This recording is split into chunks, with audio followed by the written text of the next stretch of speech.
May sapat na mga guro ang Coronadal National Comprehensive High School o KNCHS, pero aminado si KNCHS Assistant Principal for Operations Sunny Palma na nananatili pa rin nilang problema sa ngayon ang kakulangan ng mga silid-aralan.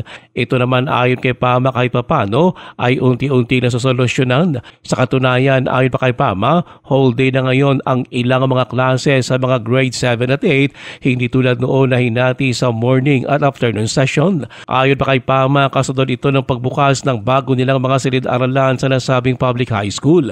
Binigyan din pa ni Palma na sana magkaroon ng dagdag na mga gusali ang KNCHS para na rin sa kapakanan ng kanilang mga estudyante. Ang tumong sa aton bagong admin, ang plano gid nga sa sunod tani ko magdamo ng building, dapat mawan session lang kita para nga ma-enjoy sang bata ang pag-eskwela sa KNCHS. Si KNCHS Assistant Principal for Operations Sunny Palma, ayon pa kay Palma, dahil sa nagpapatuloy pa rin na enrollment, inaasahan nilang aabot sa higit 12,000 ang mga estudyante sa KNCHS ngayong school year 2025-2026.